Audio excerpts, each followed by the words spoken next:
Say hello, everybody. This is Vitali here at Firestorm Records again, and we're going to do a review. We're going to start the review on the iNUKE NU3000. I'm so excited to finally have mine. I've been talking about it since January when I had the privilege of seeing them at Winter NAMM. And, you know, one of the things that I stressed when I first found out about it was the weight. They originally said 12 pounds, and when they went into production, and they're less than 7 pounds.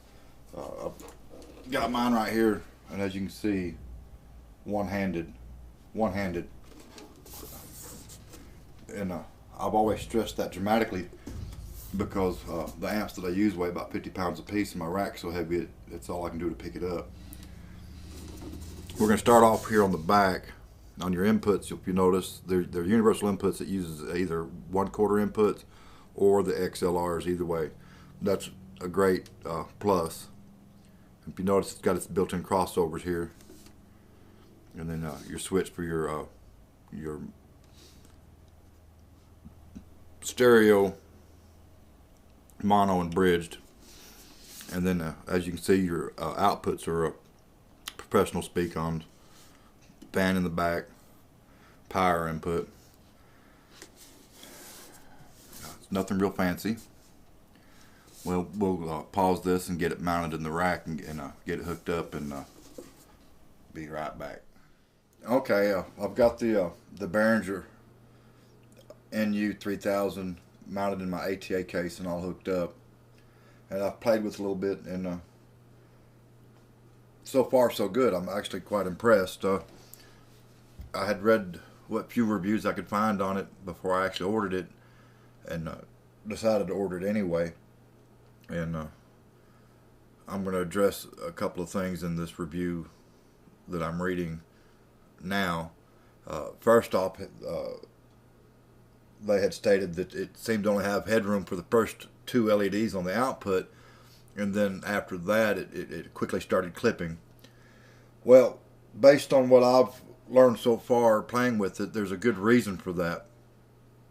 You know, it's rated at 1500 watts times 2 into 2 ohms, 880 watts times 2 into 4 ohms, or 3000 watts into 4 ohms bridge mode. Most of your commercial speakers that you order are 8 ohms. So if you hook one speaker to each side, it's going to quickly start clipping, because the minimum is 4 ohms. And so in order to get the most efficient use out of the amplifier, you're going to probably have to run 2 speakers per side and drop it down to 4 ohms per channel. And that's that. They also stated that it was too light and plasticky, and that it felt like there was nothing in it. Well, it's not plasticky, or to me it's not. I mean, it's very light. It's less than 7 pounds. That's the main reason that I ordered it. They also stated that it was way overrated, and that they had compared it to a 500 watt powered mixer, and that they couldn't even tell that the iNUKE was there. Well, if they couldn't tell it was there, then something's obviously wrong with them, because this particular camera right here is the Zoom Q3 HD, and I've got it set on the mic gain on auto, where it adjusts up or down. And here in a few minutes I'm going to play some music for you, and I'm going to crank it up, and you really won't be able to hear any difference, because the camera does quite a good job of controlling the mic gain. But you'll notice that when I go back to audio, talking to you, the audience, that my audio will be way down for a little bit, and all of a sudden it'll come back up. That's how good the gain is on the camera. But pay particular attention for that at the end of the song when I start talking again, and you'll see how much the camera actually turned down the mic gain, trying to compensate for the loud music. Anyway, I'm going to play a little song that we recorded here in the studio, and give you all an idea of what that sounds like right quick.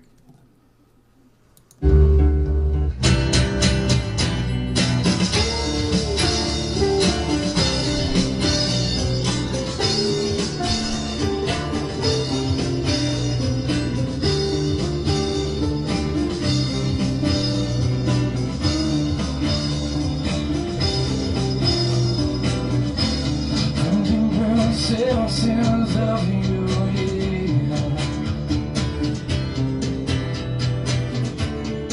You will not open the shade. But the answer's not so clear. When I'm big and stands on here, my door's open, shut the trap.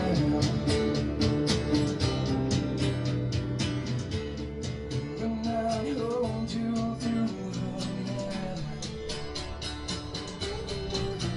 it feels like tonight. Anyway, that was just a quick little demo of the amp, and like I said, so far so good. I'm actually quite impressed. It actually managed to deliver some power in weight less than 7 pounds. The same gentleman in the review had mentioned that it was too silvery and bright, and it really stuck out when you were looking at the case. Well, I happen to like the silver color, and as far as it sticking out in the case, in my particular case, it does stick out a little bit out the front, and I have some concerns as to whether the cover will actually fit with that amp in there. I'm gonna have to find that out and get back to you on that. But anyway, that's the Behringer iNUKE NU3000. Like I said, I've got it mounted in the case. Actually, we'll have band rehearsal here tonight for about 3-4 hours, and then I have a live show tomorrow night, so I'll actually get to play with it tonight and tomorrow, and I'll get back with you Thursday or Friday with another little short video and give you an update on it. Hope you enjoyed it. This is by Tally here at Firestorm Records, and y'all have a nice evening.